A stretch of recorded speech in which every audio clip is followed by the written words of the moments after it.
Kim Pao forever, ang mainit na pag-amin, pundo ni Kim Cho Nawaldas at ang sekretong Christmas getaway. Kung bago ka lang sa channel na ito, huwag kalimutang mag-like, share, comment, and subscribe. Isang pagsabog ng kagalakan sa ABS-CBN Christmas Special.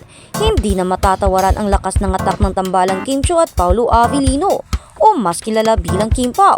Isang pangyayari ang nagdulot ng malawakang kagalakan at matinding emosyon sa mga solid fans ng Kim Pao forever. Sa isang iglap tila umamin na sa buong mundo ang dalawa sa lalim ng kanilang espesyal na relasyon. Ang venue ay literal na dumagundong sa sigawan at palakpakan ng libo-libong taga-suporta. Ito na raw ang pinakamasayang Pasko para sa marami, lalo na sa mga senior fans na matagal nang umaasa at nagdarasal na magkatuluyan na ang dalawa. Ang pangarap ng Kim Pao fans na makita silang mag-settle down at bumuo ng masayang pamilya ay tila unti-unti nang nagkakatotoo. Sa pananaw ng madla, wala nang rason para magpigil pa. Sabi nga nila, financially stable na sila, kaya ang kulang na lang ay ang basbas ng tadhana at ang formal na pagpapakasal. Ngunit sa gitna ng matatamis na ganap at mga pag-asa, may masalimuot na kwento sa likod ng mga ngiti ni Chinita Princess Kim Cho. Isang kwento ng sakripisyo, pagtitiwala at matinding pagsubok. Ang walang kaparis na pagkaseryoso ni Paolo. Kitang-kita sa bawat kilos at pagtingin ni Paolo Avellino ang pagkaseryoso niya kay Kim.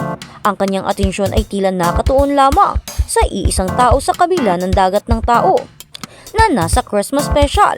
Para bang wala na siyang ibang nakikita kundi si Kim Cho lamang.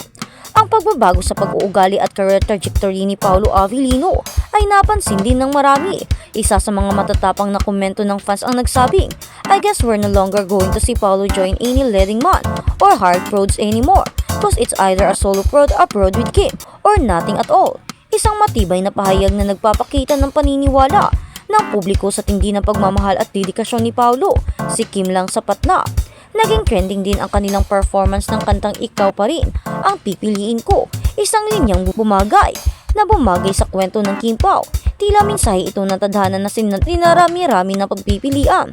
Sila pa rin ang magsasama. Ang tanong ng marami, kailan kaya nila na-practice ang moment na iyon? Ngunit naniniwala ang mga fans na ang pinakamatinding kilig at ang tunay na chemistry ay nasa behind the scenes at sa mga practice nila. Mga sandaling sana raw ay may nakakuha ng video. Ang pagkakaisa nila sa entablado ay nagpapatunay lamang na hindi na ito basta-basta galawang co-worker lamang, kundi isang seryosong relasyon na hindi na kailangan pang ikubli. Ang trahedya ni Chinita Princess Nawaldas na pundo. Subalit hindi lang tungkol sa pag-ibig ang laman ng balita. Isang napakalaking pagsubok ang kinaharap ngayon ni Kim Cho na nagbabalik sa kanya sa sitwasyon na back to zero. Inihayag na ang pundo na pinaghirapan niya at inilaan sana para sa magiging mga anak niya sa hinaharap ay nawaldas o hindi na niya hawak. Ang pinakamasakit pa ang nasabing pundo ay di umanong napunta sa maling paggamit ng kanyang kapatid. Isang sitwasyon na nagpapakita ng masakit na katotohanan ng pagtitiwala sa pamilya. Bilang isang breadwinner at isa sa nagsumika para sa ikabubuti ng kanyang mga mahal sa buhay, ang pangyayaring ito ay nag-iwan ng malalim na sugat. Kinailangan niya ngayong mag-double kayod upang kahit paano ay bumalik sa kanyang account. Isang malaking dagok sa isang taong matagal nang nagpapakahirap. Ang komento ng isang fan na nagngangalang Ginang Alice, mantak ay sumasalamin sa sentimento ng marami. Ang tanging pag-asa ay ang pagdarasal na hipuin ng Panginoon ang puso ng kapatid ni Kim na tinatawag na lakam upang magkaroon ito ng konsensya at makita ang sakripisyo na ginawa ni Kim para sa kanila.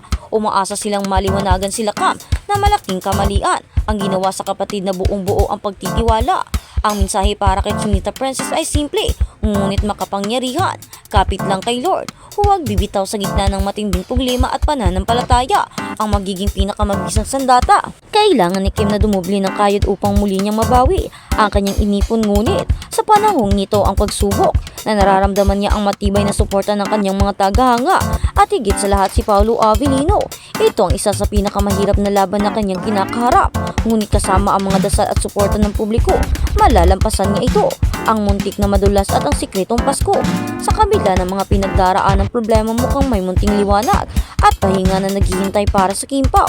Ang rurok ng pagkakilig at pagkaintriga ay nangyari ng muntik ng madulas si Paolo Avellino.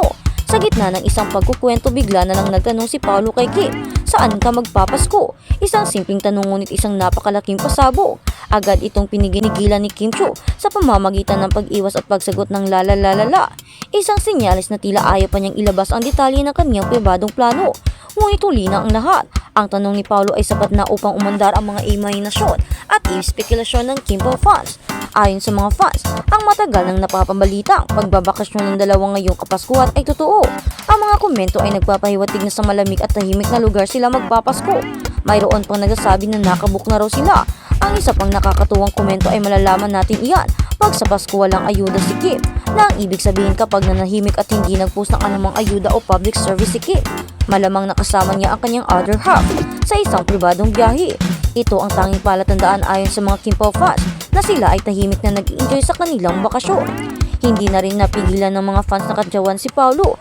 Pagpasensyahan na lang po muna ninyo yung kaartihan ng tatay namin. In love lang po talaga siya kay nanay. Ang pagkadulas ni Paulo ay nagpapakita lamang ng matinding excitement niya para sa nalalapit na bakasyon na hindi na niya halos mapigilan ang sarili na magtanong. Deserve ang pahinga at pananahimik. Ang pangkalahatang sentimento ng Kim Pao fans ay dito. Deserve nila ang pahinga. Sa dami ng pinagdaraanan ni Chinita Princess Kim Chiu, ang pahinga at ang pananahimik kasama ang taong nagbibigay sa kanya ng lakas ay mas kailangan niya ngayon kaysa sa kailanman. Kailangan niyang magkaroon ng tigil hingang magkalma at mag-recharge upang magkaroon ng panibagong lakas na harapin ang mga problema at hamon na nakaabang. Kaya't kung saan man sila magpapasko, hayaan na natin silang mag-enjoy. Kung sila man ay tatahimik at nawawala sa social media, ng ilang araw alam na ng mga Kim Pao fans ang ibig sabihin nito. Ito ang panahon para maging masaya sila, mag-relax at palakasin ang kanilang relasyon. Basta ang mahalaga magkasama sila, nagmamahalan at handang harapin ang anumang pagsubok sa buhay. Ang pribadong Christmas getaway na ito ay ang kaukulang premyo para sa kanilang dalawa sa gitna ng matinding tagumpay at matinding pagsubok. Sila ang karapat-dapat na mag-relax at mag-enjoy nang walang storbo, lalo pat sa mga karanasan at nangyayari ngayon kay Kim. Deserve niyang magpahinga, deserve niyang mag-unwind at deserve niyang maghanap ng peace o katahimikan. Hindi rin naman naging madali ang kanyang mga napagdaraanan at ang kasama niya si Paulo sa pagse-celebrate ng Pasko ay hindi na rin iyon selfishness para hingin para sa kanyang sarili. Kung hindi man niya makasama ang kanyang family sa Pasko, ayos lang, makasama niya naman si Paulo Avelino. Siguro ang pagkakaroon niya ng relax o pagpapahinga niya ng ganito ay siyang magiging dahilan para maghilo ang mga sakit at sugat na kanyang naipon sa panahong ito at sa buwan na ito. Hindi rin naging madali ang mga napagdaanan ni Kim, lalo pat ang daming nawala sa kanya, mga ari-arian at kanyang mga pera, ang kanyang mga naimpundar at ang kanyang mga pinaghihirapan ay biglang nawala na lang sa kanyang mga kamay. Biglang naglaho ng hindi niya at wala siyang kaalam-alam. At hindi lang din yun ang nawala sa kanya, kundi pagmamahal at tiwala. Isipin mo naman, sariling kapatid niya ang nagtraidor sa kanya. Sariling kapatid niya ang nagwaldas ng sariling perang pinaghirapan niya. Kaya naman ang mga nangyayari kay Kim ay hindi talaga madali. At ang pagkakaroon niya o paghihingi niya ng oras na makasama lang si Paulo para mag-celebrate ng Pasko ay isa ng magandang regalo para sa kanya. Dahil nga, hindi naging madali ang lahat at naging si Paulo Avelino lamang ang kanyang naging sandigan maliban sa kanyang mga kapatid. Si Paulo lang ang nagbigay sa kanya ng oras, pag-iintindi, pag-aalaga at pagmamahal at siyang naging taga-suporta niya at taga-bigay sa kanya ng lakas. Kaya naman abangan natin ang magiging susunod na update o kabanata tungkol sa mga isyong ito.